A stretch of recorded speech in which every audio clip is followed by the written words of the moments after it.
Seterusnya kita ke bumi kenyalang. Antara paparan hari ini, pertumbuhan ekonomi negara-negara ASEAN bertanda positif. Untuk pasaran hartanah perinciannya, kita langsung saja bersama Bu Muawin. Bu Ma, silakan. Baik Nurul, terima kasih. Pertumbuhan ekonomi negara-negara ASEAN dijangka antara 4 hingga 5% tahun ini sekaligus menunjukkan petanda positif untuk pasaran hartanah. Timbalan Menteri Kewangan 1, Datuk Seri Ahmad Mazlan berkata, hanya Thailand menunjukkan penurunan kira-kira 2% berikutan keadaan politik yang baru stabil dengan pelantikan Perdana Menteri Ogos lalu. Jelas Datuk Seri Ahmad, penilai dan pemain industri hartanah di negara ini dan negara-negara ASEAN boleh menggunakan Artificial Intelligence of Things, AIoT. Dengan perkongsian data-data tepat itu, ia mampu membantu pemaju membina projek perumahan dan perniagaan seterusnya mengelak masalah hartanah tidak terjual.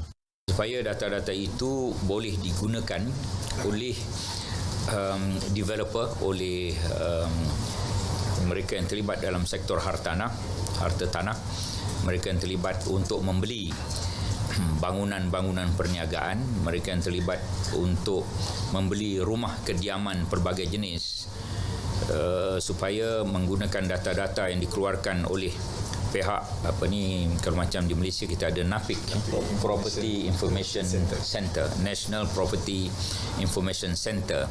Beliau berkata demikian kepada pemberita selepas melancarkan Kongres Persatuan Penilai ASEAN AVA ke-25 di Kuching.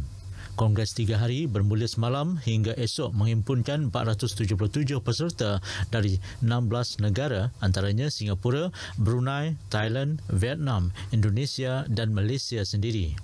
Bertujuan menggalakkan kerjasama dan persefahaman dalam kalangan penilai di negara-negara ASEAN selain berkongsi idea seterusnya membentuk masa depan profesion penilai. Projek naik taraf Institut Kemahiran Islam Malaysia Sarawak Hikmas di Telaga Air harus dipantau rapi. Menteri di Jabatan Perdana Menteri Hal Ehwal Agama Senator Datuk Setia Dr. Muhammad Naim Mokhtar berkata, dengan tempoh siap naik tarafnya pada suku pertama 2024, beliau khuatir ia tidak mencapai sasaran dengan status masa hanya mencapai 71%. Saya harapkan sangat peratusan 71% pembinaan yang telah siap pada fasa yang kedua ini akan dapat memenuhi tempoh masa, sebab jangkaan kita adalah pada bulan Mei 2024 tahun depan. So kita harapkan by Mei 2024, kalau boleh awal lagi bagus.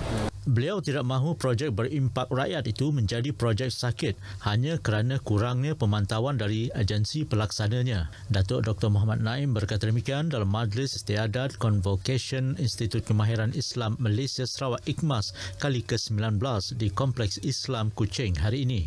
Projek naik taraf fasa 2 institut itu merangkumi pembinaan sebuah masjid, blok akademik, asrama dan perpustakaan. Ia dijangka mampu menampung sehingga 1,000 pelajar dalam satu-satu masa. Seramai 64 graduan menerima scroll diploma dakwah Islamiah dalam convocation tersebut bagi sesi 2020-2023. Baik, pertuduhan telah dibuat ke atas 2 individu berkaitan kes penipuan tawaran pembinaan rumah yang tidak wujud melibatkan kerugian berjumlah RM3 juta di Sarawak.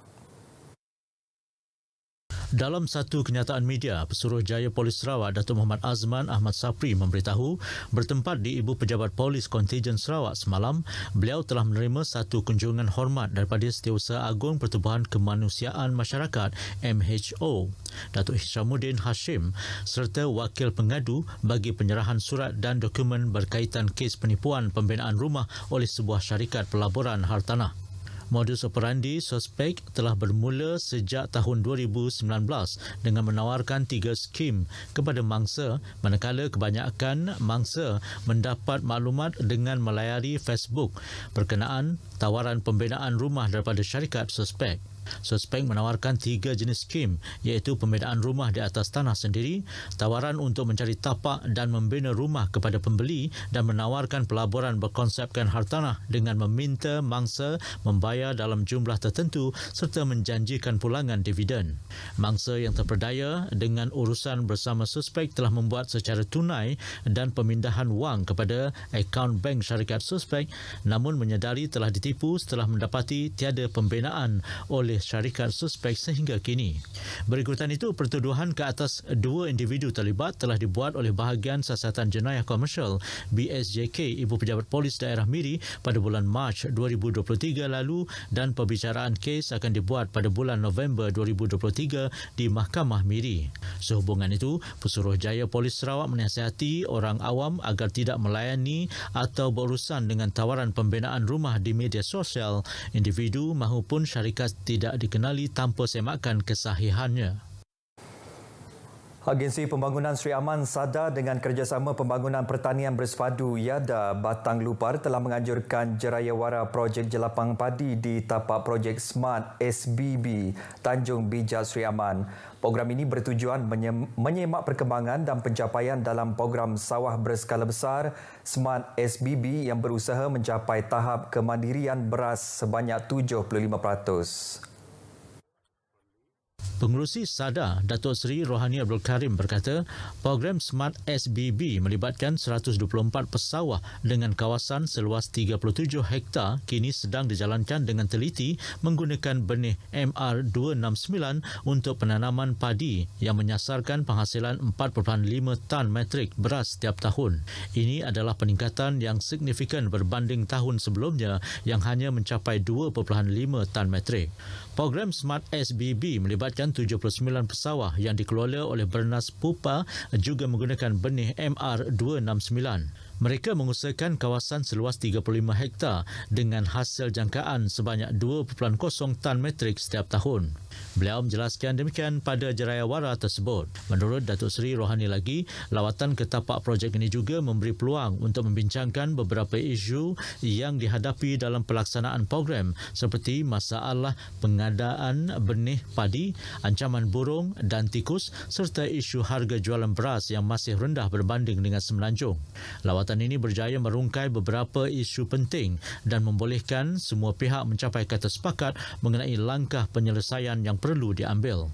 Turut serta dalam lawatan itu ialah Timbalan Pengurusi SADA Datuk Ahmad Jaul Samion, Pegawai Tadbir Khas SADA Datuk Indit Bangai, Pemangku Pegawai Daerah Lingga Frank Lani, Jurutera Bahagian Jabatan Pengairan dan Saliran DID Bahagian Seri Aman Mazu Lizam Muhammad serta ketua-ketua jabatan lain yang turut memainkan peranan penting dalam memajukan sektor pertanian di kawasan tersebut.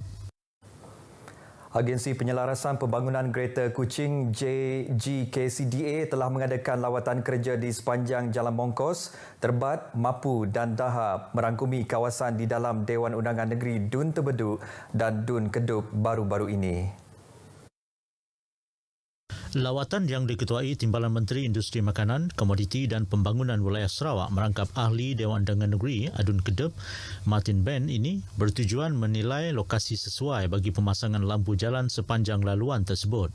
Fokus utama adalah mengkaji lokasi sesuai bagi pemasangan lampu jalan sepanjang Jalan Mongkos, Terbat, Mapu dan Daha yang membentang sejauh 32 km di samping menilai kos sebenar projek pemasangan lampu jalan berkenaan. Menurut Martin, pemasangan lampu jalan ini adalah sebahagian daripada perancangan GKCDA bertujuan untuk meningkatkan kecerahan dan keselamatan jalan raya di kawasan kedua-dua dun tersebut. Sementara itu, Ketua Pegawai Eksekutif GKCDA Datuk Iqbahun Joik menjelaskan pemasangan lampu jalan ini dijangka dimulakan tahun depan setelah mendapatkan kertas kerja lengkap dari semua agensi terlibat termasuk syarikat Sesko Berhad, Jabatan Kerja Raya Serian dan Majlis Daerah Serian. Pemasangan lampu jalan di lokasi penting seperti persimpangan utama masuk kampung, selekoh tajam dan kawasan yang kerap berlaku kemalangan diharap akan mengatasi masalah jalan gelap, memberikan keselesaan kepada pengguna jalan terutamanya waktu malam dan ketika hujan lebat. Turut menyertai lawatan ini, pemangku Residen Bahagian Serian Abdul Khalid Manap, Wakil Adun Terbedu Asim Linkin, Pengurus SEB Kuching Outstation Patrick Andra Tawang serta anggota pasukan GKCDA dan agensi berkaitan. Baik saudara, perkongsian itu tadi mengakhiri berita dari Sarawak. Salam Malaysia Madani. Kita kembali bersama Nurul di Angkasa Puri untuk berita seterusnya. Nurul, silakan. Bu Mawin, terima kasih atas perincian itu.